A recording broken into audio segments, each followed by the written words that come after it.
దేవుని గూర్చి చెప్పిన దేవుడే, దేవుని గూర్చి చెప్పిన దేవుడే, తన కొరకు ఆనాడు చెప్పాడు యేసే గదా, తన కొరకు ప్రతిరోజు చెప్పాలి నీవే గదా. తన కొరకు నువ్వు చెబితే దైవానివే, తన గూర్చి నువ్వు చెబితే దైవానివే. నీ కొరకు చూశాడు ఆ దేవుడే. ప్రభునందు ప్రియమైన దేవుని పిల్లలారా, కుటుంబాలపై మీడియా ప్రభావం అనే ఒక ఆలోచనాత్మకమైన ఒక సామాజిక అంశంతో మీ ముందుకు రావటానికి సంతోషపడుతూ, ఇది కేవలం క్రైస్తవ్యానికి సంబంధించినది అనే అపోహ మొట్టమొదట మీ మనసులో నుంచి తీసివేసి, అందరికీ సంబంధించిన మాటలు, అందరికీ సంబంధించిన సంగతులు అనే ఆలోచనతో, ఆ దృక్పథంతో ఈ మాటలు వినవలసిందిగా మనవి చేసుకుంటూ ఉంటున్నాను. ప్రియులారా, ఈరోజు మీడియా అనేది మనిషి జీవితంలో ప్రధానమైన పాత్రను పోషిస్తుందని చెప్పడంలో సందేహం లేదు. మీడియాలో ఎలక్ట్రానిక్ మీడియా అని, ప్రింట్ మీడియా అని, వీటికంటే కూడా ఈరోజు అందరికీ అందుబాటులో ఉన్నది సోషల్ మీడియా. ఏదైతే ఏంటి, మొత్తానికి మీడియా అనేది అది వ్యక్తి పైన, కుటుంబం పైన, సమాజముపై, దేశంపై ప్రత్యక్షంగాను పరోక్షంగాను ఎంతో ప్రభావాన్ని చూపుతుంది అని చెప్పడంలో సందేహం లేదు. అయితే మంచికి పర్వాలేదు, కానీ చెడుకు ఎక్కువగా ఈరోజు ఈ మీడియా ప్రభావానికి కుటుంబాలు లోనవుతూ ఉండటం చూస్తుంటేనే బాధ కలుగుతుంది. మీడియా ఎలాంటిది అంటే ఒక బ్లేడు లాంటిది. బ్లేడు రెండు వైపులు పదునున్నది. రెండు వైపులు పదునున్నటువంటి ఒక బ్లేడును ఉపయోగించేటప్పుడు ఎంత జాగ్రత్తగా ఉపయోగిస్తామో, ఈ మీడియాను కూడా అంతే జాగ్రత్తగా వాడుకోకపోతే తెగిపోయే ప్రమాదం ఉంది. బ్లేడును జాగ్రత్తగా వాడకపోతే తెగిపోయే ప్రమాదం ఎంతుందో, ఈ మీడియా విషయంలో కూడా అంతే ప్రమాదం ఉంది. ఒకప్పుడు కేవలం పత్రికలే మీడియాగా ఉండేది ప్రజలకు, మీకు తెలుసు. కేవలం వార్తాపత్రికలు, ప్రింట్ మీడియా. అలా కొంతకాలం గడిచిన తర్వాత మనిషి రేడియోను కనుగొన్నాడు. ఆ రేడియో అనేది కూడా, అది కూడా ఒక ప్రచార లేదా ప్రసార సాధనంగా మనం చూసాం. అంటే మొట్టమొదట చదువుకోవడానికి ఉపయోగించుకున్నారు.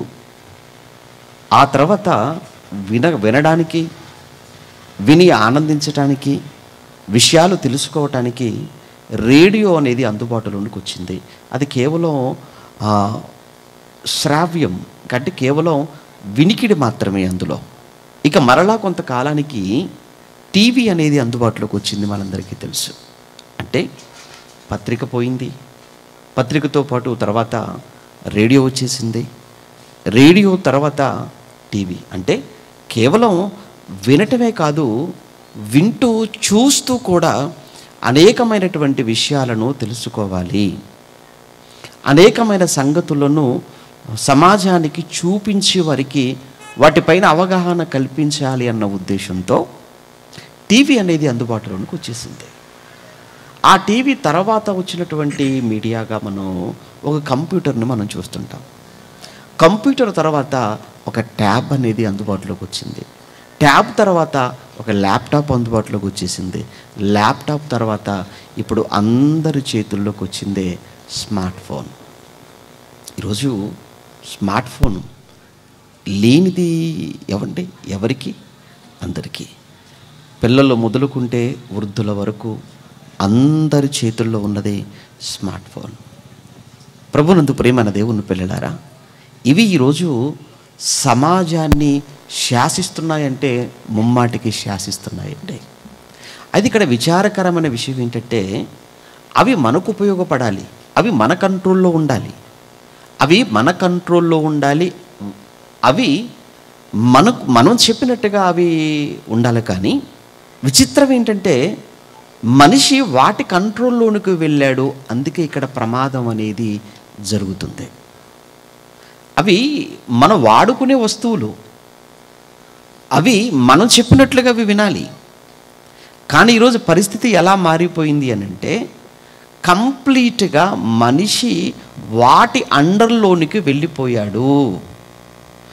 ఈరోజు అది లేకపోతే ఈరోజు మనిషి తనే లేడు, జీవితమే లేదు అన్నంతగా ఈరోజు మనిషి వాటికి బానిసగా మారాడంటే, అవును, మనుషులందరూ వాటికి బానిసలుగా మారారు. ఇప్పుడు కాసేపు అయితే మీకు అర్థమవుతుంది. నిజంగా ఒక విషయాన్ని మీరు ఆలోచించండి. అప్పుడప్పుడు ఏమంటే వీడు మద్యానికి బానిసైపోయాడండి, వీడు మత్తుకు బానిసైపోయాడండి, వీడు సినిమాలకు బానిసైపోయాడండి, వీడు సిగరెట్లకు బానిసైపోయాడండి చెప్తుంటారు. ఇవన్నీ కూడా ఏంటంటే మనిషి వాటికి ఎడిక్ట్ అయిపోయాడు, వ్యసనపరుడుగా మారాడు, బానిసగా మారాడు అంటున్నాం. అటువంటప్పుడు ఈరోజు ప్రతి ఒక్కరూ కూడా స్మార్ట్ ఫోన్ అనే దానికి కూడా ఎడిక్ట్ అయ్యారు. స్మార్ట్ ఫోన్ అనే దానికి బానిసయ్యాడంటే అవునండి. రోజు దేనితో ఎక్కువ సమయాన్ని నువ్వు గడుపుతున్నావు అని అంటే ఎవరిని నిజంగా మీరు ఆలోచించండి. ఒక మనిషి మరో మనిషితో గడిపే సమయం కంటే ఒక మనిషి స్మార్ట్ ఫోన్తో గడిపే సమయం ఎక్కువైపోయింది అని అంటే, ఇప్పుడు మనిషి దేనికి బానిసైపోయాడు అని అంటే స్మార్ట్ ఫోన్కు కాదా? అదేంటి? అది ఒక మీడియా, ఏమంటే అదొక మీడియా కాదా? అది అంటే అదొక ఒక వస్తువు కాదా? అది కూడా ఒక ప్రచార సాధనం కాదా? అది అవును. ఈవెన్ క్రైస్తవులు కూడా ఇందులో అతీతమేమీ కాదు. ఎందుకంటే క్రైస్తవులు అంటే వీళ్ళు కూడా సమాజంలో ఉన్నారు. సమాజంలో వీళ్ళు కూడా సమాజంలో మనం కూడా ఒక ప్రత్యేకమైనటువంటి వారుగానే మనం కూడా బ్రతుకుతున్నాం. కానీ ఒక విషయం ఏంటంటే, ఇక్కడ ఆల్రెడీ క్రైస్తవులంగా మనం మారాము అని అంటేనే ఈ లోకంలో ఉన్నటువంటి కొన్ని విషయాల నుంచి ప్రత్యేకించబడిన వారముగా బైబిల్ మనకు తెలియచేయటం బైబిల్లో మనం చూస్తుంటాం. మనం ప్రత్యేకింపబడిన వారము అని బైబిల్లో అనేక సందర్భాలలో దేవుడు జ్ఞాపకం చేయటం కూడా మనకు తెలుసు. అనగా ఏ విషయాల్లో నుంచి మనం ప్రత్యేకించబడిన వారము అని అంటే, మరి ముఖ్యంగా పాపపు సంబంధమైన, లోక సంబంధమైన, శరీర సంబంధమైన ఈ విషయాలలో నుంచి మనం వేరైపోయాము అనే సందర్భాలు ఎన్నో మనకు లేఖనాలలో భక్తులు పలకటం, దేవుడు వ్రాయించటం అనేది మనకు కనబడుతూ ఉందండి. కానీ ఈరోజు క్రైస్తవులు కూడా చూస్తుంటేనండి, వీళ్ళు క్రైస్తవులైనా అనే అనుమానం కలగక మానదండి కొంతమందిని చూస్తున్నప్పుడు. ఎందుకంటే ఏం తేడా ఏమీ లేదు పెద్దగా. ఏదో బాప్తిస్మం తీసుకున్నారు, బైబిల్ పట్టుకున్నారు, గుడికి వెళ్తున్నారు. అంతకు మించి ఏ విషయంలో మనం ప్రత్యేకంగా ఉన్నామో ఒక్కసారి మీరు ఆలోచించాలి. ఏమంటే ఏ విషయంలో మనం ప్రత్యేకంగా బ్రతుకుతున్నాం? బాప్తిస్మానికి ముందు బ్రతుకులో ఏమున్నాయో బాప్తిస్మం అనంతరం బ్రతుకులో కూడా అవే కొనసాగుతున్నాయి, అవే కనబడుతున్నాయి అన్నప్పుడు ఏది మార్పు? ఇంకో విషయం చెప్పమంటారా? అసలు మార్పు అనే దానికి కూడా చాలామందికి అర్థం తెలియదండి. మారు మనసు పొందాం అంటారు. మారు మనసు పొందటం అనే మాటకు అర్థం ఏంటి? మారు మనసు పొందటం అనే మాటకు అర్థం మారు వేషం వేసుకోవటం కాదు, దేవుణ్ణి మార్చేయటం అని కాదు. మారు మనసు పొందటం అని అంటే ఏదో మారు వేషం వేసుకోవటం, దేవుణ్ణి మార్చటం, అది మారు మనసు కాదు. మారు మనసు అనేటువంటి పదానికి కరెక్ట్ డెఫినేషన్ ఏంటో బైబిల్ని అడిగితే బైబిల్ చెప్పినటువంటి విషయం ఏంటంటే, నీవు చెడును మానుకోవటమే మారు మనసు పొందటం. అది బైబిల్ చెప్పింది. మీరు కానీ అపోస్తల కార్యం 8వ అధ్యాయం మీరు చూడగలిగితే, ఏమండి అపోస్తల కార్యం 8వ అధ్యాయంలో పేతురు గారు గారడీ సీమోనుతో మాట్లాడుతున్న ఆ సందర్భంలో ఏమంటాడో ఒక్కసారి మీరు ఆ సందర్భాన్ని మీరు చూడగలిగితే, ఏమండి అపోస్తల కార్యములు 8వ అధ్యాయం, అపోస్తల కార్యములు 8వ అధ్యాయం 21వ వచనములో నీ హృదయము దేవుని ఎదుట సరి అయినది కాదు గనుక ఈ కార్యమందు నీకు పాలు పంపులు లేవు. కాబట్టి ఈ నీ చెడుతనమును మానుకుని మారు మనస్సు పొంది ప్రభువును వేడుకొనుము అన్నాడు. నీవు ఈ చెడుతనమును మానుకొని మారు మనస్సు పొంది ప్రభువును వేడుకొనుము అన్నాడు. ఏమర్థమైంది ఈ మాటలో? మారు మనస్సు పొంది అన్నాడు. అంటే మారు మనసు పొందటం అంటే ఏంటండి అని అంటే ముందు చెప్పాడు కదా, నీ చెడుతనమును మానుకో అన్నాడు. నీవు చెడును మానుకొనంత వరకు, చెడును విడిచిపెట్టనంత వరకు నేను మారు మనసు పొందాను నువ్వు చెప్పుకోవటం, అది వాక్యం దాన్ని సమర్థించదు, దేవుడు అంగీకరించడు. నీవు నిజమైన మారు మనసు పొందిన వ్యక్తిగా దేవుడు ఎప్పుడు నిన్ను అంగీకరిస్తాడో తెలుసా? చెడును నువ్వు మానుకున్నప్పుడు, చెడును కంటిన్యూ చేస్తే కాదు. దేవుడు బైబిల్లో ఎన్నో ఆజ్ఞలు ఇచ్చాడు. అందులో క్రొత్త నిబంధనకు వచ్చిన తర్వాత ఇంకా చాలా చాలా జాగ్రత్తగా ఉండాలి. కారణం ఏంటంటే క్రొత్త నిబంధన అంతా కూడా చెబుతున్నటువంటి సారాంశం, నువ్వు పవిత్రంగా ఉండాలి, పరిశుద్ధతతో ఉండాలి, నీలో ఏ మాత్రము కూడా కల్మషము కపటము ఇవి ఏవి నీలో కనబడకూడదు. వీటితో పాటు దేవుడిచ్చినటువంటి ఆజ్ఞలో ఒక మాట అన్నాడు ఆయన, ఏంటంటే ఎట్టి పరిస్థితుల్లో కూడా సమయము అనేదాన్ని నీవు దాన్ని వృధా చేసుకోకూడదు, సమయాన్ని పాడు చేసుకోకూడదు. అదే కదండి పౌలు గారు ఎఫెసీలకు రాసిన పత్రికలో 5వ అధ్యాయం 15వ వచనంలో మాట్లాడుతూ, ఎఫెసీ పత్రిక 5వ అధ్యాయం 15వ వచనంలో దినములు చెడ్డవి అని మాట్లాడుతున్నాడు. చూడండి, ఆయన ఎప్పుడు చెప్పాడు ఈ మాట? ఎప్పుడో 2000 సంవత్సరాల క్రితం చెబుతున్న మాట ఏంటంటే దినములు చెడ్డవి అన్నాడు. దినములు చెడ్డవి అని అంటే ఏదో మరలా మంగళవారం సోమవారం చెడ్డదని కాదు. దినములు చెడ్డవి అని అంటే ఆ దినాలలో జరుగుతున్నటువంటి కార్యక్రమాలను బట్టి చెడ్డవి అన్నాడు తప్ప సోమ మంగళ బుధవారాలు వారాలు చెడ్డవని కాదు అక్కడ. అప్పుడప్పుడు అంటుంటాం రోజులు బాగోలేవండి అంటాం. ఏమైంది రోజుకు? మనం మాట్లాడుకునే క్యాజువల్గా సహజంగా మాట్లాడుకునే మాట ఏంటంటే రోజులు బాగోలేవండి అంటారు. రోజులు బాగోలేవని ఎందుకన్నారు ఆ మాట? రోజులు బాగోలేవని ఎందుకన్నారు? పరిస్థితులు బాగోలేవు, మనుషులు బాగోలేరు, మనుషులు పాడైపోయారు, పరిస్థితులు విషమించిపోతున్నాయి. మనిషిలో ఎక్కడ నీతి, న్యాయము, ధర్మము, మంచి, మానవత్వం ఇవి ఏవి కనిపించని రోజుల్లో మనం ఉంటున్నాం కనుక రోజులు బాగోలేవండి అని అన్నాం. అలానే దినములు చెడ్డవి అని అంటే కూడా ఆ దినాలలో జరుగుతున్నటువంటి కార్యక్రమాలను బట్టి దినములు చెడ్డవి అన్నాడే తప్ప దినాలలో మళ్ళీ ప్రత్యేకంగా ఏవో 4 రోజులు లేదా ఏవో 3 రోజులు చెడ్డవి మిగతా రోజులు మంచివి అని మరలాటు ముహూర్తాల వైపు మీరు చూడకండి. అన్ని రోజులు చెడ్డవే, అన్ని రోజులు చెడ్డవే అని ఎందుకు అంటున్నాము అని అంటే అన్ని రోజుల్లో కూడా ఏం జరుగుతుందయ్యా అంటే మంచి ఏం జరుగుతుందో తెలియదు కానీ చెడు మాత్రం ఖచ్చితంగా జరుగుతూనే ఉందండి. ఈరోజు ఏ చెడు జరగలేదు, ఈరోజు ఎక్కడ హత్యలు జరగలేదా, ఈరోజు ఎక్కడ అత్యాచారాలు జరగలేదా, ఈరోజు ఎక్కడ దొంగతనాలు జరగలేదా, ఈరోజు ఎక్కడ మోసం జరగలేదా అంటే ఈరోజు జరిగినవన్నీ కూడా తెల్లవారి వార్తాపత్రికలో వస్తాయి. మీరు చూడండి, రేపు జరిగేవన్నీ కూడా మరుసటి రోజు వార్తాపత్రికలో వస్తాయి. ఏ రోజు వార్తాపత్రికలో నేరాలు ఘోరాలు లేకుండా ఉన్నది చెప్పండి?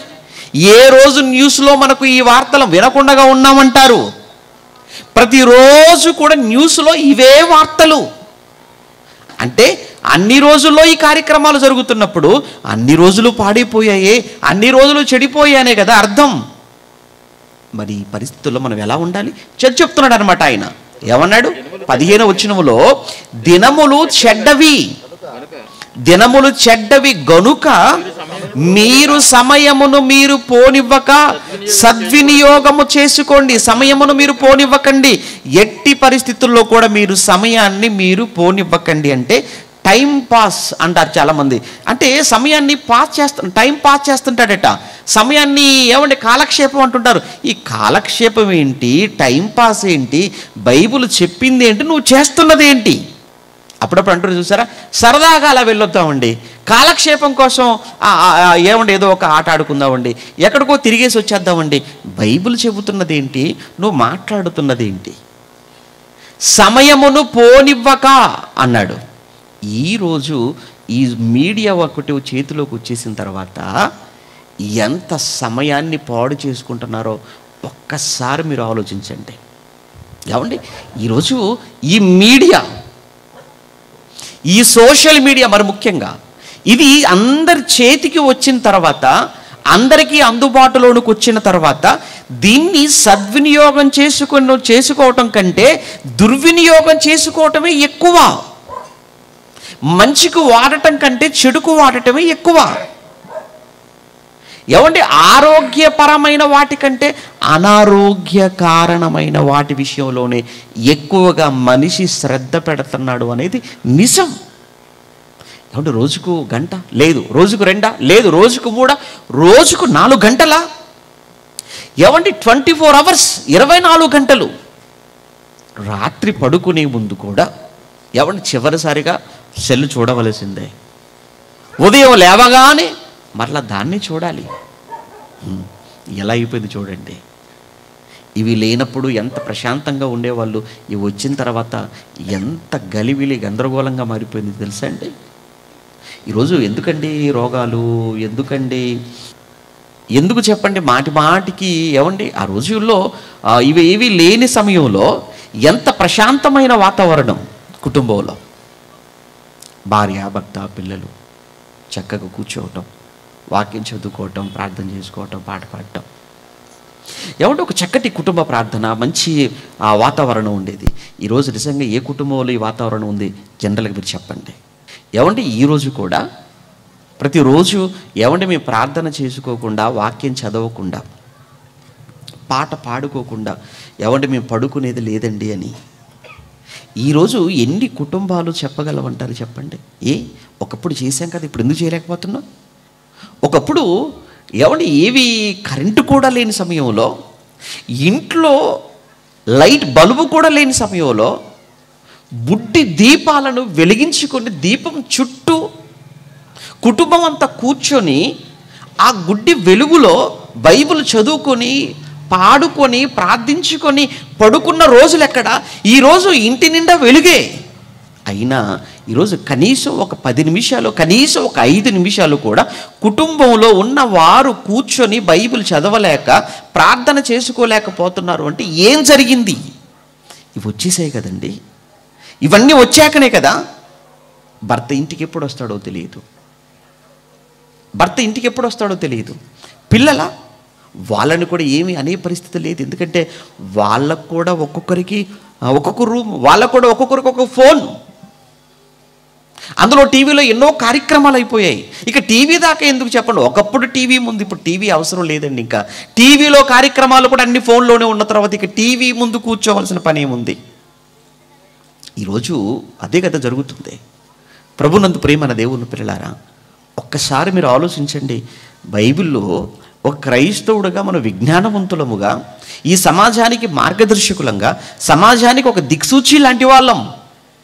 అందుకే కార్యక్రమాలు, ఏ కార్యక్రమాలను మీరు చూస్తున్నారో ఒక్కసారి వాటి గురించి మీరు ఆలోచించాలి.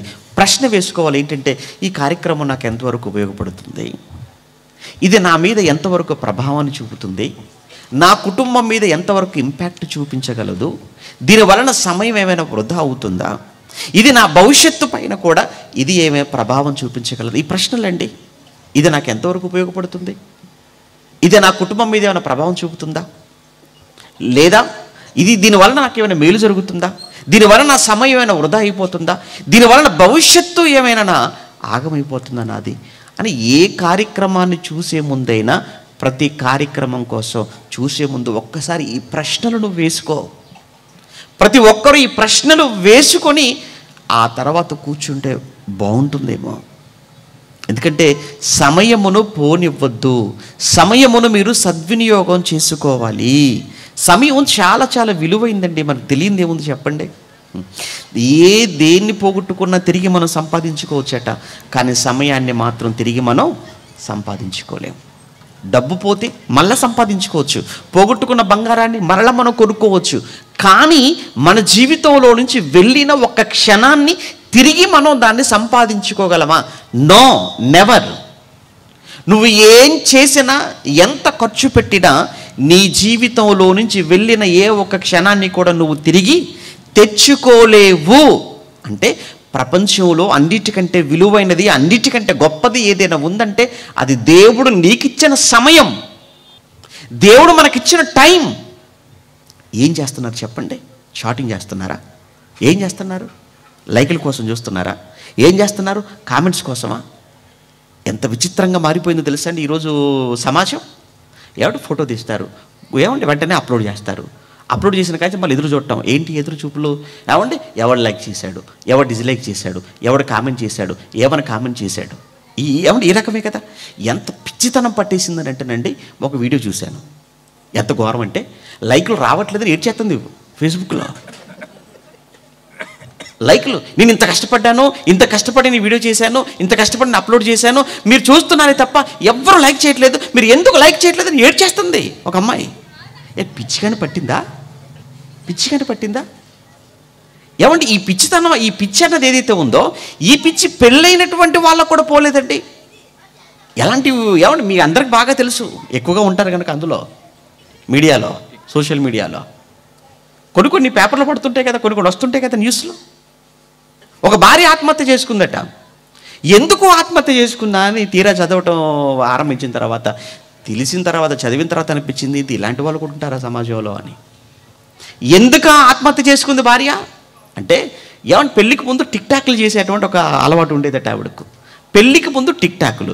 ఏంటి టిక్ టాక్లు? వెనకాల ఏదో బ్యాక్గ్రౌండ్ పాట పెట్టుకొని, మ్యూజిక్ పెట్టుకొని, దానికి తగినట్టుగా ఏవో యాక్షన్స్ చేయటం. ఇప్పుడు చేస్తే చేసుకున్నావు, దగ్గర పెట్టుకుని నీ భర్తకు చూపించు. లేదు, నా భర్త లైక్ ఎందుకు, నాకు కావాలి, అందరు లైక్ చేయాలి, నన్ను అందరు లైక్ చేయాలి. నీ భర్తని లైక్ చేస్తే సరిపోద్ది కదా. ఏమంటే ఇది పిచ్చితనం కాదా? నిన్ను ఎవరు ఇష్టపడాలి? నీ భర్త ఇష్టపడాలి. నిన్ను చేసుకున్నవాడు కదా నీ భర్త. ఏంటి నీ భర్త నిన్ను ఇష్టపడకపోయినా ఎవడో ఇష్టపడాలా, 100 మంది ఇష్టపడాలా నిన్ను. వెంటనే చేసింది, వెంటనే అప్లోడ్ చేసింది. అది కాస్త తిరుగుతూ భర్త దగ్గరికి వచ్చేసింది. భర్త చూసి, ఏంటమ్మా నువ్వు పెళ్ళయి పిల్లలు ఉన్నారు, నేనున్నాను, ఎందుకు ఇటువంటివన్నీ నువ్వు చేస్తున్నావు, నువ్వు మానుకో, నువ్వు చేయడానికి వీల్లేదు అని మామూలుగా చెప్పి ఆఖరికి కఠినంగా చెప్పాడు. అది భరించలేకపోయిందట. Tick talk వద్దన్నందుకు ఉరిపోసుకొని చచ్చిపోయిందట. ఏమంటే ఇదేమైనా కారణమా? ఇది రీజన్ అంటే ఇదేమైనా? టిక్ టాక్ చేయటం మానుకో అన్నందుకు చచ్చిపోతావా? అంటే నీకు ఏది ఎక్కువైపోయింది? నీకు ఈ మీడియా ఎక్కువైపోలేదు? నీకు ఈ సోషల్ మీడియాలో ఈ టిక్ టాక్లు, ఈ షేర్ చాట్లు, స్నాప్ చాట్లని, ఈ ఇన్స్టాగ్రామ్లని, వాట్సాప్లని, ఫేస్బుక్లని, ట్విట్టర్లని, ఇవన్నీ వీటిలో ఏదో ఈరోజు చూడండి, బ్యాంక్ అకౌంట్ లేనివాడు కూడా ఫేస్బుక్ అకౌంట్ ఉంటుంది. అలా అయిపోయిందండి. పిల్లలకండి, చదువుకునే పిల్లలకు ఫేస్బుక్ అకౌంట్ ఉంటే వాడు చాలా గొప్పోడాడు. మళ్ళీ వాడికి అనేక మంది ఫ్రెండ్స్ ఫాలోవర్స్ ఉంటే అబ్బో ఇంకా గొప్పోడాడు. ఇది ఏంటి ఇలా అయిపోయింది? అలానే ఆ ఫేస్బుక్ అంత నిజమా? ఫేస్ వాడిది కాదు, బుక్ వాడిది కాదు. మీకు తెలుసు కదా, ఫేస్బుక్ అని అకౌంట్ ఓపెన్ చేసుకుంటాడు, ఎవరిదో తీసుకొచ్చి పెడతాడు అక్కడ. ఎవరో హీరోది, ఎవరిదో హీరోయింది, వాళ్ళ ఫేసులు ఉండవు. ఏమంటే ఏమంటే మీకు తెలిసే ఉంటుంది అనుకుంటాను. ఏమంటే అందులో కనిపించే ఐడీస్ అన్నీ కూడా మీరు చూడండి, దాదాపుగానండి ఫేస్బుక్లో కనిపించే ఐడీస్ అన్నీ, దాంట్లో సగానికి పైగా అన్ని ఫేక్ ఐడీసే. ఎవ్వడు ఒరిజినల్గా ఉండడు, అంత మాయగాళ్ళే. కాబట్టి ఒక కుటుంబం, ఎందుకంటే కుటుంబం మీద ఎంత ప్రభావం చూపిందో మీకు చెప్పాలి కదా. తల్లిదండ్రులు ఉన్నారు, మంచి ఉద్యోగస్తులు, పిల్లలు బాగా చదివించారు, వాళ్ళు చక్కగా ఇద్దరు బీటెక్లో జాయిన్ అయ్యారు. బీటెక్లో జాయిన్ అయిపోయిన తర్వాత మరి పిల్లలకు వాళ్ళ ల్యాప్టాప్లో కావాలి కదా, వాళ్ళ ల్యాప్టాప్ అడిగారు, చెరొక ల్యాప్టాప్ కొనిచ్చేశారు, రూమ్లోకి వెళ్ళారు, చెరొక రూమ్లోకి వెళ్ళిపోయారు. వాళ్ళు ఏంటంటే పిల్లలు ఏదో ప్రాజెక్ట్ వర్క్ చేసుకుంటున్నారండి, ఏదో ఏమంటే వాళ్ళకి చదువుకు సంబంధించింది ఏదో చదువుకుంటున్నారు. దాంతోపాటు గదిలోకి వెళ్ళిన తర్వాత వాళ్ళు చేసేది ఏంటంటే, ఏదో ఒక ఫేస్బుక్ ఐడి క్రియేట్ చేశాడు అబ్బాయి, అమ్మాయి. ఈ అమ్మాయి అవతల వాడితో ఫేస్బుక్ చాట్ చేస్తుంది, వీడు మరొక అమ్మాయితో పేరున్నటువంటి, వేరే అమ్మాయితో పేరున్నటువంటి దాంతో వీడు చాట్ చేస్తున్నాడు. ఇద్దరు పక్కపక్క గదుల్లో ఉన్నారు, అన్న చెల్లెళ్ళు. వీడు అవతల అమ్మాయితో చాట్ చేస్తూ ఇంతకాలం అయిపోయింది, ఇన్ని రోజులు అయిపోయింది కదా, నేను డైరెక్ట్గా చూడాలనుకుంటున్నాను, నువ్వు ఎప్పుడు వస్తావు, ఎక్కడ వస్తావు, ఎక్కడ కలుద్దాం. అలా అమ్మాయి కూడా అవతల చాట్ చేస్తూ, అవతల ఎవరితో అయితే చాట్ చేస్తుందో ఆడితో కూడా నిన్ను చూడాలని, డైరెక్ట్గా చూడాలి, నువ్వు ఎప్పుడు ఎక్కడ కలుస్తావు పెట్టుకున్నారు. మరి నేను గుర్తుపట్టడం ఎలా? ఇంకో పలానా డ్రెస్, పలానా రోజు, పలానా సెంటర్. Very good. అప్పట్లో నెట్ సెంటర్స్ ఉండేవి కదండి. ఇప్పుడు నెట్ సెంటర్స్ ఏమీ లేవు. ఇప్పుడు ఎక్కువగా నెట్ కేఫ్లు అని ఉండేవి. అప్పట్లో నెట్ సెంటర్స్ అనేవి ఉండేవి. మొత్తానికి ఏమండి ఒకరోజు డేట్ ఫిక్స్ చేసుకున్నారు. ఆ రోజు ఈ అబ్బాయి వెళ్ళాడు, అలానే అమ్మాయి కూడా. ఇద్దరు ఇంట్లో నుంచి వెళ్ళిపోతున్నారు. ఎక్కడికనంటే ఫ్రెండ్ కలవడానికి. తల్లిదండ్రులకు చెప్పింది. ఎవడు అబ్బాయి ఎక్కడికనంటే ఫ్రెండ్ కలవడానికి. విచిత్రం ఏంటంటే ఇద్దరు వెళ్ళారు. ఇద్దరు వెళ్ళి అందులో ఇద్దరిలో ముందుగా అమ్మాయి వెళ్ళి కూర్చుంది, నెట్ కేఫ్లో కూర్చుంది. నెట్ కేఫ్లో కూర్చొని ల్యాప్టాప్ లోపల సిస్టమ్ ముందు కూర్చుంది. వెనక నుంచి అబ్బాయి వచ్చాడు. అన్న దాన్ని ఓపెన్ చేశాడు. ఆ అమ్మాయి ఉన్నటువంటి ఆ రూము, ఆ సెంటర్, ఆ నెట్ కేఫ్లో ఉన్నటువంటి ఆ క్యాబిన్ ఓపెన్ చేసి ఆ అమ్మాయి భుజం మీద చేయి వేసేటప్పటికి ఆ అమ్మాయి ఒక్కసారిగా వెనక తిరిగి చూస్తే ఎవరు కాదు, అన్నయ్య వచ్చి చేయి వేశాడు మీద. ఏమర్థమైంది అంటే వీడు వేరే ఫేసు ఏమంటే వేరే ఐడి పెట్టి వీడు వేరే అన్నట్టుగా వీడు చాట్ చేయడం ప్రారంభించాడు. ఈ అమ్మాయి కూడా వేరే పేరు పెట్టేసి వేరే వాళ్ళ ఫేస్ పెట్టేసి ఐడి పెట్టి ఈ అమ్మాయి చేసింది. ఇంతకాలం వీళ్ళ మధ్య జరిగినటువంటి చాటింగ్ ఏదైతే ఉందో ఎవరి మధ్య కాదు జరిగింది, ఎవరి మధ్య అన్నా చెల్లెల మధ్యనే చాటింగ్ జరిగింది. ఒక్కసారి ఇక్కడ చూసిన తర్వాత కానీ నాకు అర్థం కాలేదు, ఇంతకాలం నీ చాట్ చేసింది నీతో నా చెల్లి అని. అలానే ఇంతకాలం నీ చాట్ చేసింది నీతోనేనా అంటే ఇది ఏంటి అంటే ఇక్కడ విషయం ఏంటంటే ఈరోజు ఈ ఫేస్బుక్ ఐడీల పేరుతో ఎన్ని కుటుంబాలలో కలవరం, ఎన్ని కుటుంబాలలో జరగకూడని వినకూడని ఇలాంటి అఘాయిత్యాలు ఎన్నో. ప్రియులారా, ఒక్కసారి మీరు ఆలోచించండి. మీ పిల్లల విషయంలో అలానే మీ విషయంలో కూడా ఈ సోషల్ మీడియా యొక్క ప్రభావం మీ మీద ఎంత ప్రభావాన్ని చూపుతుందో చెప్పడానికి ఏమండి ఒకటి సమయమా? మరొకటి ఏంటంటే దీని వలన ఎంత మానసికమైనటువంటి ఒత్తిడి ఏమండి అనేక విధాలుగా ఆరోగ్యము దెబ్బతినిపోయి అనేక కొత్త కొత్త రోగాలు, కొత్త కొత్త సమస్యలు మరి వస్తున్నాయనేది ఈ మధ్యలో వెల్లడైనటువంటి నిజమంటది. నిజమే. బ్రెయిన్కి సంబంధించిన సమస్యలు కావచ్చు, కంటికి సంబంధించిన సమస్యలు కావచ్చు, అలానే మానసిక రుగ్మతలు కావచ్చు. ఇవన్నీ కూడా దీన్ని బట్టి అంటే ఎక్కువగా ఈ సోషల్ మీడియాలో ఎక్కువగా యాక్టివ్గా ఉండడాన్ని బట్టి. ఇక పిల్లల గురించి మనకు తెలియదు ఏముంది చెప్పండి. పిల్లలంటే చదువుకునే పిల్లలు ఎక్కువగా ఆటలకు వాళ్ళు ఎడిక్ట్ అయిపోయారు. అందులో ఆటలకు, గేమ్స్కి, అందులో ఫ్రీ ఫైర్ అని ఏమంటే పబ్జీ అని ఇంకా ఏవేవో గేమ్స్, వాటికి ఎంతగా బానిసలుగా మారిపోయారో పిల్లలు మీకు బాగా తెలుసంటే. జరిగిన సంఘటనలు, జరిగిన దారుణాలు, ఎన్ని ఘోరాలు జరిగిపోయాయో ఒక్కొక్కటి వింటున్నప్పుడు, ఒక్కొక్కటి చూస్తున్నప్పుడు ఏంటి ఈ మీడియా ఆఖరికి పిల్లలను కూడా విడిచిపెట్టలేదంటే పిల్లలను కూడా విడిచిపెట్టలేదు. చదువుకునే పిల్లలను కూడా, యవనస్తులు విడిచిపెట్టలేదంటే యవనస్తులు అస్సలు విడిచిపెట్టలేదు. అర్ధరాత్రి వరకు చాటింగ్లండి పిల్లలు. మీరు ఏమనుకుంటున్నారు? అర్ధరాత్రి వరకు మీ పిల్లలు మీ కళ్ళ ముందు కనబడేంత అమాయకులు కానే కాదు. మళ్ళా చెప్తున్నాను, మీ పిల్లలు మీ కళ్ళ ముందు కనబడుతున్నంత అమాయకులు ముమ్మాటికి కాదు. మీ పిల్లలను ఏమంటే మా పిల్లల్ని మీరు అనుమానించాలా? ముమ్మాటికి మీరు అనుమానించండి, అనుమానంతోనే చూడండి. అందులో ఏ మాత్రం మినహాయింపు లేదు. లేదని నా పిల్లలు అట్లా కాదు ఇట్లా కాదని మీరు అనుకుంటారు. ఒకరోజు మీకు అర్థమవుతుంది. ఆ రోజు మీరు ఏం చేసినా ఉపయోగం ఉండదు. చేయి దాటిపోయింది, విషమించిపోయింది, వాడు పిచ్చివాడైపోయాడు, ఆరోగ్యం పాడైపోయింది, దెబ్బతినిపోయాడు, ఎన్నో విధాలుగా నష్టపోతాడు. ఆఖరికి అవసరమైతే నీ చేయి దాటిపోతాడు. ఆఖరికి చావననే చేస్తాడు వాడు. శవంగానైనా నువ్వు చూడాలి. చాలా భయంకరం అండి ఇది. మంచి కన్నా మనిషి యొక్క మనసు ఎలాంటిదో రాత్రి మీరు ఉన్నారు కదా, ఇది మంచి కన్నా ఎక్కువగా చెడుకు త్వరగా అట్రాక్ట్ అయిపోతుందండి. పౌలంతటి భక్తుడు ఏమన్నాడో మీకు తెలుసు కదా, మేలైనది చేయవలననే కోరిక నాకు కలుగుచున్నది, కానీ ఇది చెయ్యనివ్వటం లేదు. ఏంటి? శరీరం. మంచి చెయ్యాలనుకుంటున్నాను కానీ శరీరం చేయనివ్వటం లేదు. ఈ శరీరం అలాంటిది. అందులో యవనము అనంటే యవనంలో ఏది కూడానండి కంట్రోల్లో ఉండదు. బాగా చెప్తున్నాను, యవనంలో ఉన్నటువంటి పిల్లల విషయంలో మీరు ఇంకా చాలా కేర్గా ఉండాలి. కారణం ఏంటంటే యవనంలో ఉన్నవాడు దేన్ని కంట్రోల్ చేసుకోలేడు. అందుకే కోపం ఎలా ఉంటుంది చెప్పండి. యవనస్తులైన పిల్లల కోపం ఎలా ఉంటుంది? చాలా త్వరగా వచ్చేస్తుంది కోపం. ఎందుకు వాడు అంత కోపడుతున్నాడు? కంట్రోల్ చేసుకోలేడు వాడు. కేవలం కోపం ఒక్కటే కాదండి, దేనిని కూడా వాడు అదుపు చేసుకోలేడు, దేనిని కూడా వాడు కంట్రోల్ చేసుకోలేడు. అటువంటి కంట్రోల్ తప్పే, కంట్రోల్లో లేని ఆ వయసులో మీరు ఫోన్లు, స్మార్ట్ ఫోన్లు వాళ్ళకి ఇచ్చి చాటంత ఫోన్లు వాడి చేతిలో పెట్టి వాడిని వదిలేసి మీరు వెళ్ళిపోతే వాడు ఏం చేస్తాడు, ఏం చూస్తాడు? ఒకప్పుడు స్నేహితులతో తిరిగితే పాడైపోతాడు రా అనేవాళ్ళు. నో, ఇప్పుడు స్నేహితులతో అవసరం లేదు, వాడు ఒంటరిగా ఉండాలనుకుంటాడు. ఎందుకు ఒంటరిగా ఉండాలనుకుంటాడు? ప్రపంచం అంతా వాడి చేతిలో ఉంది. ఇప్పుడు ప్రపంచం అంతా వాడి చేతిలో ఉన్న తర్వాత ఇక ఫ్రెండ్స్తో పని ఏంటి? ఇంటి పక్కకి వెళ్ళాల్సిన పని లేదు. అప్పుడు ఏమండి, ఒకప్పుడు మన పిల్లలు ఇంటి పక్కకి వెళ్ళిపోతే, అమ్మో వాళ్ళ ఇంట్లోకి వెళ్ళిపోతే ఏమి నేర్చుకుంటారో, ఏమి వింటారో, ఎక్కడ పాడైపోతారో, చెడిపోతారో, ఏమండి ఎవరింటికైనా పంపించాలంటే కూడా భయపడే వాళ్ళం. ఇప్పుడు నువ్వు ఎవరింటికి పంపించవలసిన అవస్థ లేదు, నీ ఇంట్లోనే ఉన్నా వాడి చేతిలోనే ఉంది.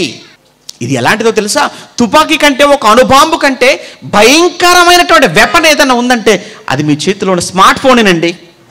ఇది ఒక్కసారిగా ఎన్ని కుటుంబాలనైనా కానీ విధ్వంసం చేయగలదు, ఎన్ని కుటుంబాలైనా విచ్ఛిన్నం చేయగలదు, ఎన్ని కుటుంబాలనైనా పాడు చేయగలిగినటువంటి అత్యంత ఆధునికమైన సామర్థ్యం కలిగిన ఆయుధము ఉంది అనంటే అది నీ చేతిలో ఉన్న సెల్ ఫోన్.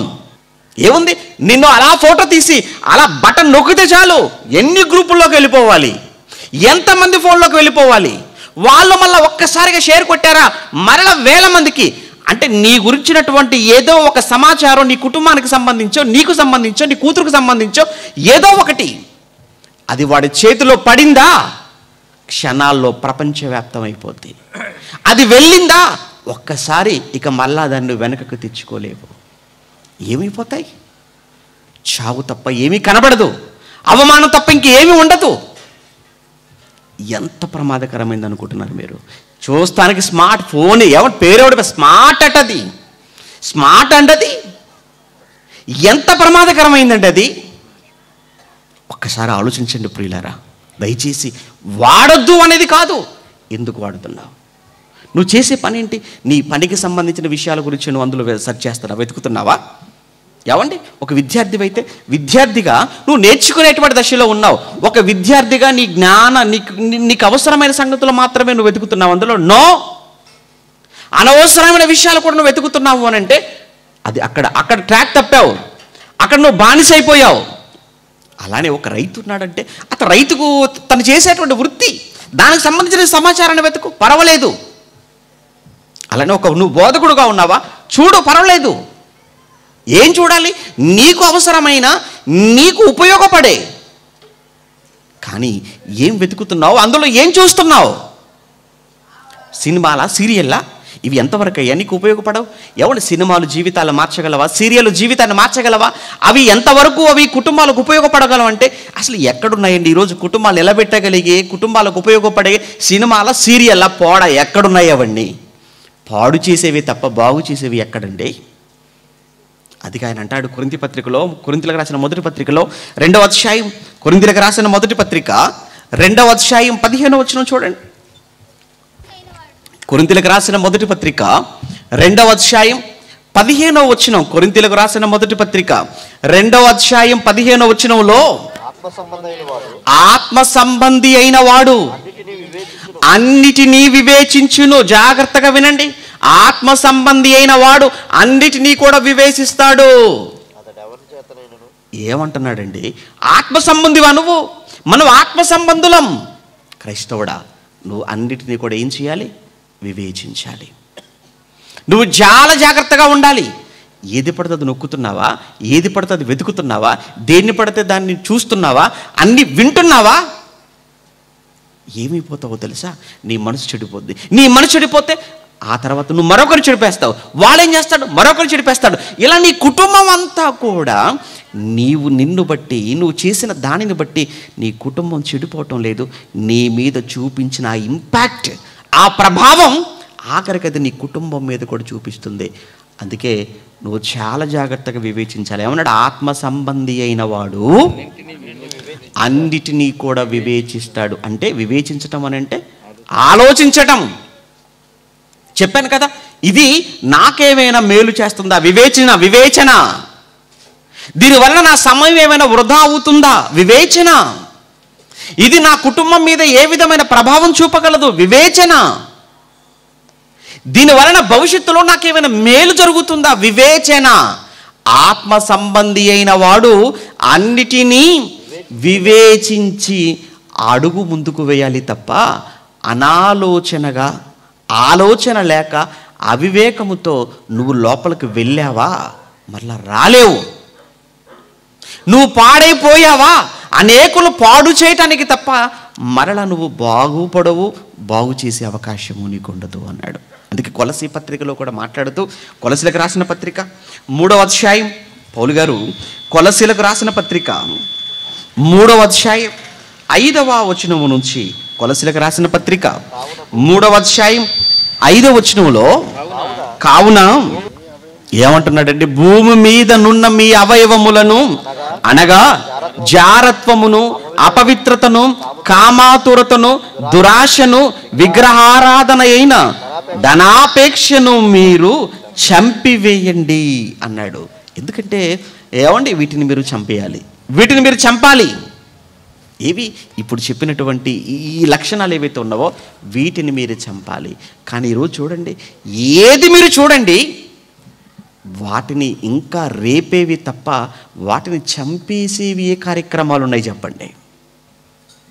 దేవుడు వేటిని చంపేయమన్నాడో, ఏవి ప్రమాదకరమైనవి అన్నాడో, వేటిని విసర్జించమని చెప్పాడో వాటిని ఇంకా మనలో రేపి వాటిపైన ఆశలు పెంచి వాటి వలన నిన్ను ఇంకా దేవునికి దూరం చేసి, నిన్ను ఒక పాపిగా, అలానే నిన్ను ఒక భయంకరమైన వ్యక్తిగా నిన్ను మార్చేసి, నీ ద్వారా నీ కుటుంబాన్ని, సమాజాన్ని పాడు చేసే విధంగా ఉపయోగపడేవి తప్ప నిన్ను ఏమండి ఈ కోరికలను చంపే కార్యక్రమం ఏముంది? క్రైస్తవుడా, నువ్వు ఎక్కడి నుంచి వచ్చావు తెలుసా? అక్కడి నుంచే వచ్చావు. ఎక్కడి నుంచి? ఈ భయంకరమైన ఈ అంధకారంలో నుంచి, ఈ భయంకరమైన చీకటి ప్రపంచాన్ని చీల్చుకొని క్రీస్తు, యేసుక్రీస్తు అని వెలుగు దగ్గరకు వచ్చావు. వెలుగు దగ్గరకు వచ్చిన నువ్వు మరలా ఎట్టి పరిస్థితుల్లో కూడా మరలా చీకటి సంబంధమైన కార్యక్రమాల జోలికి నువ్వు వెళ్ళకు. కానీ ఈరోజు ఏమండి సమాజంలో వీటి గురించి ప్రత్యేకంగా వాటి కోసం నేను మాట్లాడాలనేది లేదు. ఎందుకంటే మీకు బాగా తెలుసు ఏమండి వీటి వలన ఎన్ని నేరాలు జరుగుతున్నాయో, ఎన్ని ఘోరాలు జరిగాయో అనేది మీకు బాగా తెలుసండి. సినిమాలు ఏవైనా సమాజానికి ఏమైనా బాగు చేసాయంటే ఏం బాగు చేసాయండి? ఒక్కొక్క సినిమా చూస్తున్నాడు, ఒకడు ఆ సినిమాలో వాడు చేసినట్టే చేయాలనుకుంటాడు. ఏమన్నా ఒక సినిమాలో ఒకడు వాడు ఎలా దొంగతనం చేస్తాడో వీడు ఎలా దొంగతనం చేస్తున్నాడు. అప్పుడు ఆ మధ్యలో నుండి ఒకడు ఒక సినిమా చూసేసి ఏమండి ఆ సినిమాలో ఎలా అయితే హీరో దొంగతనం చేస్తాడో చూసిన తర్వాత సేమ్ అదే పద్ధతిలో చేశాడు. వాడిని పట్టి అడిగిన తర్వాత పోలీసులు చెప్తున్న మాట ఏంటంటే, నువ్వు ఎలా చూసి ఎక్కడ నేర్చుకున్నావురా, ఎలా చేసావురా అని అంటే, నేను ఆ సినిమాలో చూశాను, ఆ సినిమాలో చేసినట్టే చేశాను చెప్పాడు వాడు. సేమ్ అదే న్యూస్. అంటే ఏవి నేర్పించాయి? దొంగతనం ఎలా చెయ్యాలో నేర్పించాయా? నిన్ను ఒక దొంగగా ఎలా మార్చాలో నేర్పించాయా? నిన్ను ఒక హంతకుడుగా ఎలా మార్చాలో నేర్పించాయా? అవునండి, అలాంటి సినిమాలేనండి మళ్ళీ సూపర్ డూపర్ హిట్ అయ్యేది. అలాంటి సినిమాలేనండి ఈరోజు యువతకు కూడా కావాలి. మొన్న ఒక ఆయన మంచి మాట అన్నాడు రీసెంట్గా. ఈ మధ్యకాలంలో వచ్చినటువంటి ఏమండి సినిమా తగ్గేదిలే అట. ఏంటి ఎవడంటున్నాడు ఆ మాట? ఏ విషయంలో? మోసం చేయటంలో. ఎందులో తగ్గేదిలే అంటున్నాడు? మోసం చేయటంలో, దోచుకోవటంలో, స్మగ్లింగ్ చేయటంలో. ఏమంటే అది మంచిదా అండి? ఏమంటే అదే మంచిదా? జనరల్ ప్రాక్టికల్గా మీరు ఆలోచించండి, అది సమాజానికి మంచిదా? మరి తగ్గేదిలే అంటున్నావేంటి? అది ఈరోజు ఎంత పాపులర్ అయిపోయింది చూడండి. ఎవడి నోట విన్నా అదే మాట. ఎందులో? మంచిలో కాదు. ఆ హీరోని వీళ్ళంతా కూడా అభిమానులు అనుకున్నప్పుడు ఏమండి వాళ్ళంతా మాదిరిగా పెట్టుకోరు? ఏమిటయ్యా నేర్పించారు మీరు? ఏంటయ్యా సమాజాన్ని బాగు చేస్తున్నారు? మీకు డబ్బు కావాలి తప్ప సమాజంతో పని లేదు మీకు. మీరు ధనవంతులు కావాలి. ఏమండి ఈ సమాజం ఏమైపోయినా పర్వాలేదు, ఆఫ్టర్ ఆల్ నీ డబ్బు కోసం, నీ పేరు కోసం, పలుకుబడి కోసం అమాయకులైనటువంటి యువతను, ప్రజలను రెచ్చగొట్టి వాళ్ళు పాడు చేసి, వాళ్ళ తల్లిదండ్రులకు వాళ్ళు ఒక నేరస్తులుగా వాళ్ళ ముందు నిలవపెట్టి చేతికి సంఖ్యలు పడి జైలుకి వెళితే నీకేమవుతుంది? కన్నవారికి తెలుస్తుంది ఆ బాధ ఏంటో. ఆ తర్వాత కానీ వాడికి అర్థం కాదు వాడు చేసిన తప్పేంటో. కానీ అప్పటికే జరగవలసిన నష్టం జరిగిపోతుంది. ఎవరు ఆలోచిస్తున్నారు చెప్పండి? నిజంగా మొన్న ఒక ఆయన మంచి మాట అన్నాడండి. ముందు ఆ హీరో ఎవరైతే ఉన్నారో, ఆ డైరెక్టర్ ఎవరైతే ఉన్నారో, ముందు వాళ్ళు నిలదీయాలి. ముందు ఇలాంటివా సమాజాన్ని నేర్పిస్తారు, ఇలాంటివా ఈ సమాజంలో ప్రేరేపిస్తారు. ఈ సమాజాన్ని బాగు చేయాలి తప్ప పాడు చేయకూడదు కదా. అసలే ఈ సమాజం అంతకంతకు రోజు రోజుకి పాడైపోతుంది, విలువలు పడిపోతున్నాయి, నైతికత అనేది లేకుండా పోతుంది అని అంటే, ఈ సమయంలో ఇంకా ఇటువంటివి వస్తే ఇంకా ఏమైపోవాలి చెప్పండి? ఈ సమాజం, కుటుంబాలు ఏమైపోవాలి? ఎక్కడ మాదిరి, ఎందులో మాదిరి? అందుకేనండి దేవుడు చెబుతున్న మాట, వేటినైతే, ఏ కోరికలైతే నీ శరీరంలో నువ్వు చంపాలో, నువ్వు చంపవలసినవి ఈ మీడియాలో వచ్చే వీటిని బట్టి అవి చూసి అంతకంతకు ఇంకా నీ శరీరాన్ని పాడు చేసుకుని ఎందుకు కుటుంబాన్ని, సమాజాన్ని పాడు చేసేవాడుగా మారుతున్నావు? ఈరోజు సీరియళ్ళు అవేమైనా నేర్పిస్తున్నాయా? అవి మంచి ఏమి నేర్పిస్తున్నాయి చెప్పండి? అవి ఏమంటే నిజంగా ఒక సందర్భాన్ని మీకు జ్ఞాపకం చేస్తాను. ఒకరోజు ఏమంటే చాలామందికి ఆడవాళ్ళకి సీరియల్ చాలా అంటే చాలా పిచ్చి కదండి. ఆడవాళ్ళు ఏంటి, ఈ మధ్యకాలంలో మగవాళ్ళు కూడా బాగా అలవాటు అయిపోయారు సీరియళ్ళకు. వాళ్ళే కాదు వీళ్ళు కూడా. మరి వాళ్ళకి ఎవరు అలవాటు చేస్తారు? వీళ్ళే అలవాటు చేసి ఉండొచ్చు. ఎందుకంటే ఒకళ్ళు చూస్తే ప్రాబ్లం కంటే ఇద్దరు చూసినట్టు ఏ గొడవ ఉండదు. ఆయన కూడా అడ్డి చేశారు వైరస్, కరోనా లాగానే ఇది కూడా. ఒకరోజు సీరియల్ పెట్టుకుందండి తల్లి. ఏమండి బిడ్డ వాడికి సంవత్సరంన్నర, వాడికి స్నానం చేయించేసింది. త్వరగా సాయంత్రం చూడండి పనులు. ఏమంటే సాయంత్రం 8 గంటలకు 9 గంటలకు మంచి సీరియల్ వచ్చేస్తుందనంటే 6 గంటల నుంచి పనులని కూడా చక్క చాలా ఫాస్ట్గా చేస్తుంటారు. ఎందుకు? ఆ సీరియల్ టైంకి ఏ పని మిగిలిపోకూడదు. సభకి ఏ రోజైనా అలా చేసావా? సభకు వచ్చే ముందు అమ్మో సభ 8 గంటలకు మెసేజ్ స్టార్ట్ అయిపోద్ది, మీటింగ్ స్టార్ట్ అయిపోద్ది. కాబట్టి 8 గంటల వరకు ఏ పనులు అన్ని చక్క పూర్తి చేసేసుకొని 8 గంటలకు అక్కడ కూర్చో. అసలు ఎప్పుడైనా ఉందండి? అసలు ఏ రోజైనా ఉందా మీ జీవితాలు? మీరు చెప్పండి. ఇక్కడ కన్వీనర్లు ఉంటారు, మీకు మైకి పట్టుకొని మీ పనులన్నీ త్వరగా ముగించుకోండి, త్వరగా రండి అని బ్రతిమలాడితే తప్ప అప్పుడు కానీ వచ్చి కూర్చోరు. మరీ చాలా ఎక్కువైపోతుంది పాపం. చాలాసేపు బ్రతిమలాడుతున్నాడు అయ్యగారు, వెళ్ళకపోతే మరీ ఫీల్ అయిపోతాడు పదండి అని. ఆ సీరియల్ నేను బ్రతిమలాడుతున్నాడు ఆవిడ లేదు. టెన్షన్గా 8 అయిందా కూర్చోవాలంతే అక్కడ. ఇంకా బాగా పిచ్చి. ఏమండి ఏంట ఆ సీరియల్ ఏదో కార్తీక దీపం అంటండి అంతే. నీ దీపం ఆరిపోయినా పర్వాలేదు, ఆ దీపం మాత్రం ఏంటండి అది? ఒకరోజు ఆ దీపం కోసమే కావచ్చండి, సీరియల్ టైం అయిపోతుంది, బిడ్డ ఏడుస్తున్నాడు అని ఆడికి త్వరగా స్నానం చేయించి వాడికి ఏదో డ్రెస్ వేసి వాడిని మంచంలో కూర్చోబెట్టేసిందండి. వాడు మంచంలో కూర్చోబెట్టింది. ఏమో మధ్య గదిలోకి వచ్చేసి చక్కగా టీవీ ఆన్ చేసి చక్కగా సీరియల్ చూసుకుంటూ ఉంది. వాడు పిల్లోడు కదా, వాడికి ఏం తెలుసు. వాడు మధ్యలో ఒకసారి గట్టిగా ఏడ్చాడు. ఏడ్చేటప్పటికీ మరలా వెళ్ళిపోయి గట్టిగా ఒకటిచ్చి సైలెంట్గా నోరు మూసుకొని చెప్పి మళ్ళా వచ్చి చక్కగా సీరియల్ చూస్తుంది. మళ్ళీ రెండోసారి మళ్ళా గట్టిగా వాడు ఏడ్చాడు, పట్టించుకోలేదు. సీరియల్ అయిపోయింది. తర్వాత వెళ్ళి చూసింది. చూసేటప్పటికీ వాడి నోట్లో నుంచి నురుగులు వచ్చేస్తున్నాయి. ఏంటంటే చుట్టూ చూసేటప్పటికీ వాడి మంచాన్ని ఆనుకొని ఉన్న కిటికీలో నుంచి పాము వెళ్ళిపోతుంది కాటేసి. అప్పుడు గట్టిగా అరుచుతూ కేకలు పెట్టుకుంటూ వాడిని భుజం మీద వేసుకొని పరిగెత్తుకుని హాస్పిటల్కి తీసుకెళ్ళిన కాసేపటికే చచ్చిపోయాడు. అప్పుడు ఆ బిడ్డ మీద పడిపోయి బిడ్డను ఎత్తుకొని ఏడుస్తూ అంటున్న మాట ఏంటంటే, నా బిడ్డను నేనే చంపుకున్నాను.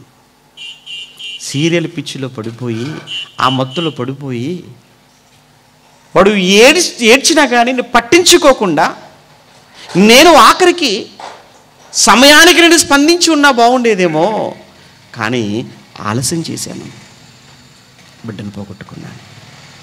ఏమండి ఇది నిజంగా ఈ వార్త చదివిన తర్వాత అనిపించిందండి, ఏంటండి సీరియల్ ఏముంది, కన్న కొడుకే అయిపోయింది. ఆ దీపం ఏమో నీ ఇంట్లో దీపం ఆరిపోయింది చూసావా? నీ కొడుకు మళ్ళా నీ కొడుకు లేడే, మళ్ళా నీ కొడుకు రాడే. ఏం చేయగలవు ఇప్పుడు? ఏం చేస్తే కొడుకు వస్తాడు? ఏమండి ఇక్కడ కొడుకును పోగొట్టుకున్న తల్లిని చూసాం, అక్కడ ఒక భర్త భార్యను పోగొట్టుకున్నాడు, అలానే పిల్లలు ఒక తల్లిని పోగొట్టుకున్నారు. ఆ తల్లికి ఉన్నటువంటి టిక్ టాక్ పిచ్చి, దాని పిచ్చి తగలయ్యా. అదేం పిచ్చి? నీకు భర్త ఉన్నాడు కదా, ఇప్పుడు నీ భర్తతో పాటు ఉండవలసింది పోయి నిన్ను ఎవడో చూడాలి, ఎవడో లైక్ చేయాలని ఈ దరిద్రం ఏంటి నీకు? కోపం వచ్చేస్తుంటుంది, అంతే కదా. నీకు నీ భర్త కదా నీ ప్రియుడు, నీ భర్త కదా నీకు కావలసిన వాడు, నీ భర్త కదా నేను ఇష్టపడవలసిన వాడు. ఏంటి నువ్వు ఫోటో పెడితే ఆ ఫోటో చూసి 100 మంది లైక్ చేయకపోతే కూడా చచ్చిపోతావా? ఇదేం రోగం అండి? ఇలా ఎన్ని కుటుంబాలు, ఎంతమంది లేరండి ఇలా చెప్పండి. ఈ రోజుల్లో ఎక్కువ అంటే సోషల్ మీడియా నిండా మగవాళ్ళు ఆడవాళ్ళు ఎక్కువైపోతున్నారు. అందులో వీళ్ళకేం పోయే కాలం అంటే లైక్ల కోసమా, షేర్ల కోసమా, ఏమంటే వ్యూస్ కోసమా? వ్యూస్ కోసం ఎక్కువ మంది చూడాలి అని చెప్పి ఎలాంటి వీడియోలండి? ఏమంటే ఒంటి మీద సరిగా బట్టలు లేకుండా అవయవాలు కనిపించే విధంగా. ఎందుకు? వ్యూస్ కావాలి, మాకు లైక్స్ కావాలి. నీ లైక్ల కోసం, నీ వ్యూస్ కోసం, ఏమంటే నీ కామెంట్స్ కోసం దిగసరిపోతావా? ఏమంటే ఇదే కదా ఈరోజు సోషల్ మీడియా మొత్తం నిండిపోయిందంత వీటితో నిండిపోయిందండి. దయచేసి ఈ మాయలోకి మీరు కానీ వెళుతున్నారేమో ఒక్కసారి ఆలోచించండి. ఇదొక చాలా పెద్ద వల, ఇదొక పెద్ద అంతర్జాలం, ఇదొక పెద్ద మాయాజాలం. నీ చేతిలో ఉన్నది స్మార్ట్ ఫోన్, ఇదొక పెద్ద మంత్రదండం అయిపోయింది. ఇది క్రైస్తవులైనా ఎవరైనా కానీ అందరి కోసం చెబుతున్నమాట. దయచేసి మీ జీవితాలు మీరు పాడు చేసుకోకండి, మీ కుటుంబాలు పాడు చేసుకోకండి, మీ పిల్లల జీవితాలు పణంగా పెట్టకండి. అందరూ అలర్ట్గా ఉండండి. ఇంకా రాబోయే కాలం ఇంకా భయంకరంగా ఉండబోతుంది, ఇంకా ఇంకా ఇంకా ఇంకా ప్రమాదకరంగా మారబోతుంది. ఎట్టి పరిస్థితుల్లో కూడా మీరు ఆ ప్రమాదంలోకి మీరు వెళ్ళకండి. ఏమండి, ఇంకొకడు తండ్రిని ఏకంగా నరికి చంపేశాడట. మీకు తెలుసు ఆ వార్తలు. తండ్రిని నరికి చంపేశాడు. ఇంతకీ ఆ తండ్రి చేసిన పని వాడికి సెల్ ఫోన్ కొనివ్వటమే, వాడికి మొబైల్ కొనివ్వటమేనండి తండ్రి చేసినటువంటి తప్పు. ఎందుకు? ఫోను కొనిస్తావా లేదా నన్ను చావమంటావా అని ఫోను కొనిచ్చేంత వరకు వాడు ఒకటే ఏడుపు, ఒకటే గోల, భోజనం మానేసి, నిద్ర మానేసి తండ్రిని విసిగించేశాడు. అయ్యో వీడు భోజనం చేయట్లేదే, అయ్యో వీడు నిద్రపోవటం లేదే, అయ్యో వీడు సరిగ్గా కుదుటగా ఉండట్లేదు కదా, సరే కొనిస్తేనైనా వాడు తిన్నగా ఉంటాడేమో అనుకోని అప్పు చేసి మరీ 1000 రూపాయలు, ఏమంటే 15,000-16,000 రూపాయలు, ఏమంటే ఒక సాధారణమైనటువంటి కూలి పని చేసుకునే ఒక తండ్రి కొని వాడి చేతికి ఇచ్చిన తర్వాత ఇక ఆ స్మార్ట్ ఫోన్ వాడు వదిలిపెట్టట్లేదు. ఇచ్చిన తర్వాత వదిలిపెట్టట్లేదు దాన్ని. అందులోనే ఒరే టైం అయిపోయిందిరా పడుకోరా, నో ఆగు కాసేపు, ఏంటి లేవగానే మరలా అందులోనే ఒరే భోజనం చేయరా, నో ఆగు భోజనం తర్వాత ముందు కొంచెం ఆడుకొని, ఇలా ఆట ఆట ఆట ఆట ఆట ఆట అంతే. ఆటేనండి ఇక వాడికి అన్నీ. కొనక ముందు అలానే, కొన్న తర్వాత ఇలానా. ఒకరోజు తండ్రి కోపం వచ్చేసి వాడు గేమ్ ఆడుతుంటే, పబ్జి గేమ్ ఆడుతుంటే వాడి చేతిలో ఉన్న మొబైల్ తండ్రి లాగేసుకున్నాడు. అంతేనండి, వాడి కోపం కట్టలు తెచ్చుకుంది, వాడి ఆగ్రహం ఉగ్రరూపం దాల్చేసింది.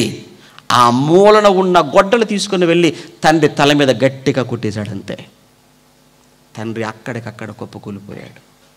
ఏం జరిగింది ఇప్పుడు? ఏంటండి ఇలా అయిపోయింది? కన్న కొడుకు చిన్నవాడే కన్న తండ్రిని గొడ్డలతో నరికి చంపే ఆ దుస్థితికి కారణం ఏంటి చెప్పండి? ఇది కాదా? ఈ ఆట కాదా? వాడు దానికి బానిస అయిపోవటం కాదా? దానికి స్మార్ట్ ఫోన్ కారణం కాదా? అంటే మీడియా కాదా? ఇక్కడ ఒక తండ్రిని పోగొట్టుకున్నాడు, కొడుకు అంతకుడుగా మారాడు. అక్కడ ఒక తల్లి కొడుకును పోగొట్టుకుంది, సీరియల్ పిచ్చిలో పడిపోయి. అక్కడ ఒక భార్య టిక్ టాక్ మోజులో పడిపోయి, ఇటు భర్తలకు దూరం అయిపోయి, పిల్లలకు దూరం అయిపోయి, ఇలా ఎన్ని కుటుంబాలలో ఇటువంటి మనం చూడటం లేదంటారో ఒక్కసారి మీరు ఆలోచించండి. తల్లిదండ్రులుగా, కుటుంబాలుగా మీరు వీటిలో దేనికి బానిసలుగా ఉన్నారు? వద్దండి, దేవుడికి బానిసగా మారండి, వాక్యానికి బానిస అయిపోండి. మీ జీవితాలు ఎంత బాగుంటాయో తెలుసా? నేను దేవునికి బానిస. వద్దు, ఎవడికి ప్రియుడికి ప్రియురాలకు, ఏమంటే వీళ్ళకు కూడా బానిసలైపోతారు. పిచ్చి వాళ్ళండి వీళ్ళంతా కూడా. నిజంగా చెప్తున్నాను కదా, ఎవడికరా నువ్వు బానిసగా మారాలి? ఎవరికమ్మా నువ్వు బానిస అయిపోతున్నావు? ఏమండి చాలామంది ఆ రోజు మెసేజ్, ఏమండి కొంతమంది ఎంత ఫోబియా, ఏమండి ఇది మోనోఫోబియో అనేది అంటారండి. అంటే ఒక రకమైనటువంటి జబ్బు. ఎవరికి ఫోన్ వచ్చినా వీడికి వచ్చినట్టు చెక్ చేసుకుంటాడు. మీకు అలా ఉందా?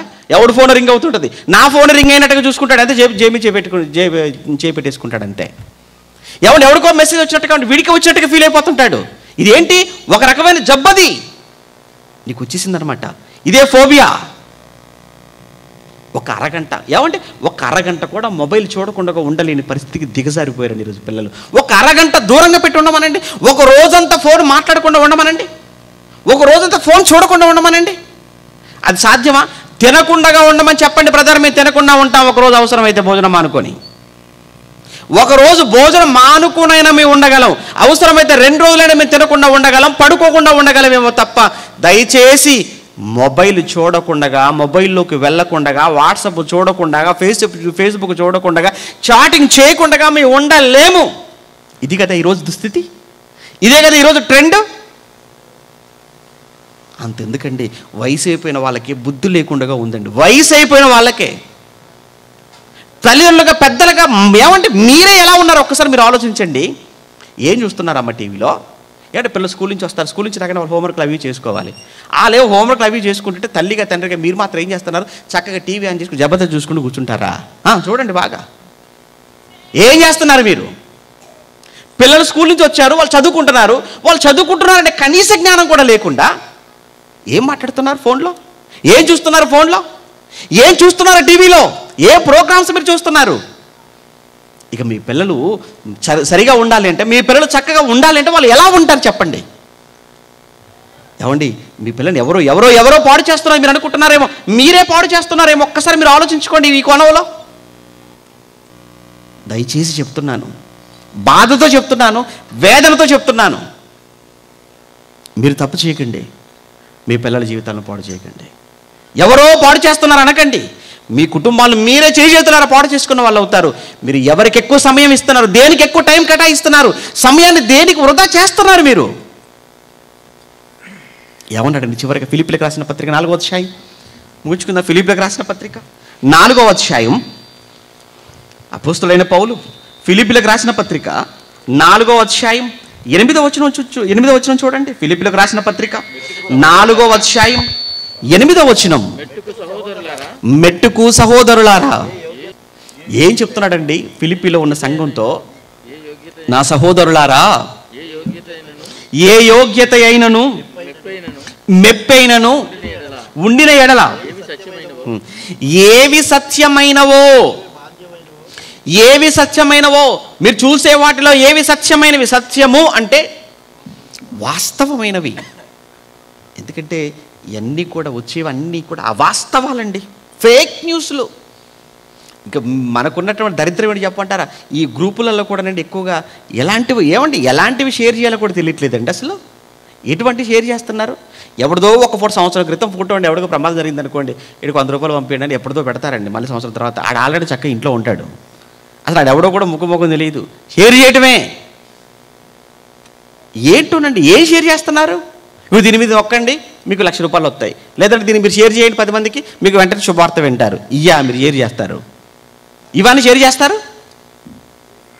ఏం చెప్తున్నాడు అక్కడ ఆయన? ఏవి సత్యమైనవో అంటగా, ఏవి యథార్థమైనవో, ఏవి నిజమైనవో, ఏవి వాస్తవంతో కూడుకున్నవో,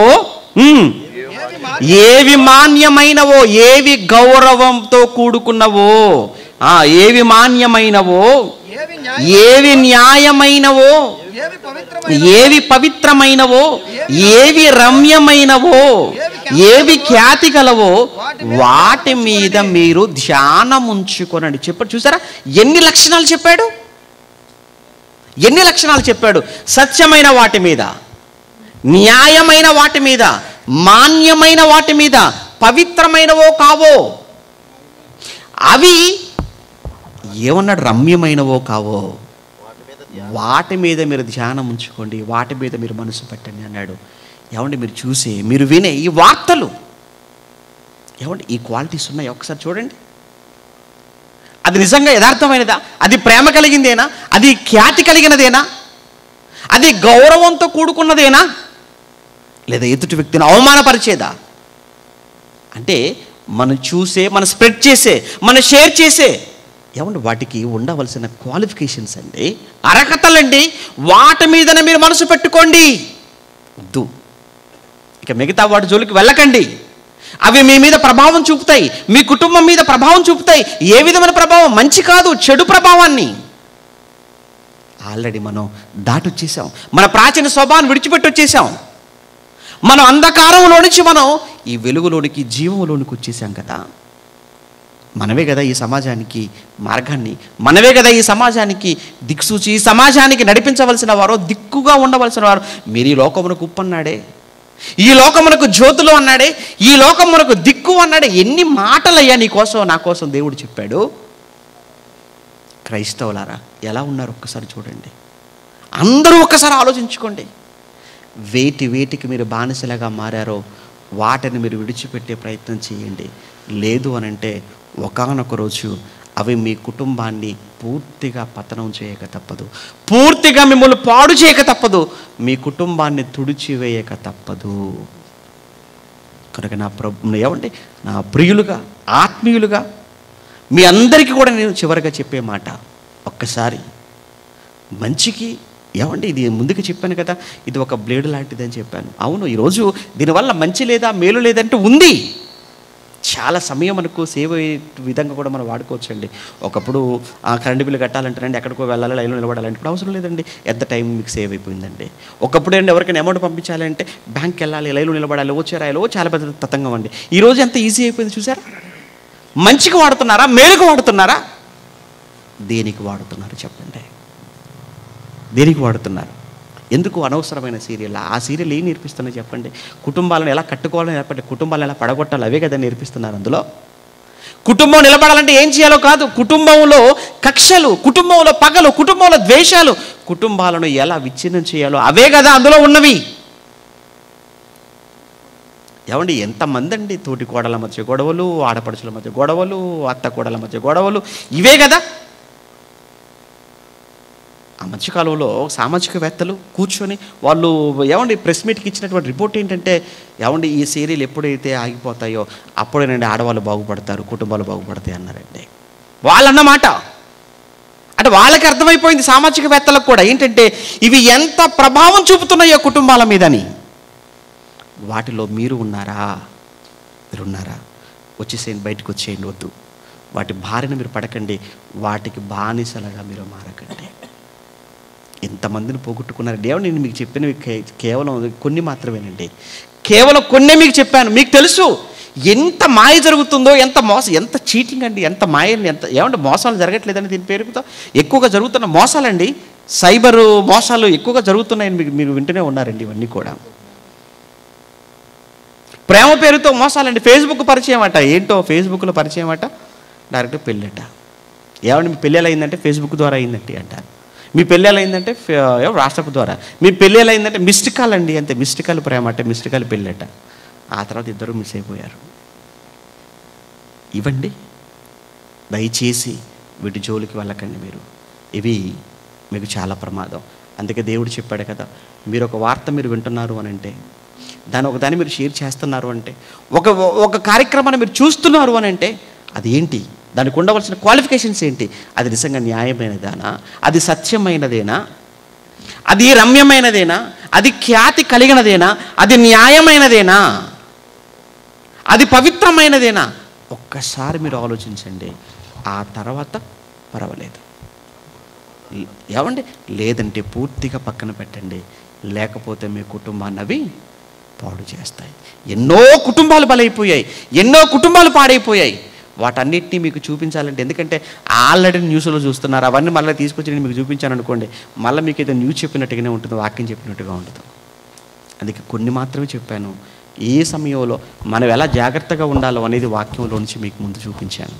కనుక జాగ్రత్తగా ఉండండి, మిమ్మల్ని కాపాడుకోండి, మీ పిల్లల్ని కాపాడుకోండి, మీ కుటుంబాన్ని కాపాడుకోండి. మనమే ఈరోజు ఈ సమాజాన్ని చక్కటి మార్గంలోనికి నడిపించవలసిన బాధ్యతను దేవుడు మన మీద పెట్టాడు. ఓకే, ప్రార్థన చేసుకుందాం. ప్రేమ కలిగిన తండ్రి, మీకు వందనాలు నాయనా. ఇప్పటి వరకు మీ పిల్లలతో మాట్లాడిన మాటల్లోని సారాన్ని మీ పిల్లలు గ్రహించి లోపాలను దిద్దుకొని వారి కుటుంబాలు ఎట్టి పరిస్థితుల్లో కూడా నాయనా ఈ భయంకరంగా మానవ జీవితాలతో ఆడుకుంటున్న ఈ మీడియా ప్రభావంలోనికి వెళ్లకుండా మంచికి వాడుకునేటువంటి వివేచన మీ బిడ్డలకు అనుగ్రహించమని కోరుకుంటూ, ఈ కార్యక్రమానికి కారకులైన మీ పిల్లలందరినీ కూడా తండ్రి పేరు పేరున దీవించి ఆశీర్వదించమని, ఈ జ్ఞానాన్ని మాకు నేర్పించిన మీ కుమారులు మా తండ్రి గారికి చక్కటి ఆరోగ్యాన్ని ఇవ్వండి. వెళుతున్న మాకును, విడిచి వెళుతున్న మీ పిల్లల కుటుంబాలకును సదాకాలము తోడుగా ఉండి మీ కొరకు నాయన నిలబడే వారముగా, అనేకులు మీ వైపుకు త్రిప్పే వారముగా, మా జీవితం ముగిసేలోపు నాయన ఎంతోమందిని మీ యొద్దకు నడిపించే వారముగా మీరు మాకిచ్చిన ఆయుష్ను, ఆరోగ్యాన్ని ఉపయోగించి మీ చేత బలా నమ్మకమైన మంచి దాసుడా అని పిలిపించుకునే యోగ్యతను మా అందరికీ అనుగ్రహించమని కోరుతూ, ఉభయ గోదావరి జిల్లాలలో నమ్మకమైన పరిచర్యను మాతో కలిసి జరిగిస్తున్న ప్రియులైన మా సహోదరులందరినీ, వారి పరిచర్యను మీ చేతులకు అప్పగిస్తూ క్రీస్తునామని ప్రార్థన మీకు సమర్పిస్తున్నాము తండ్రి.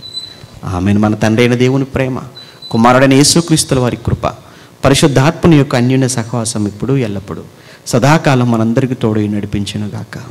ఆమేన్.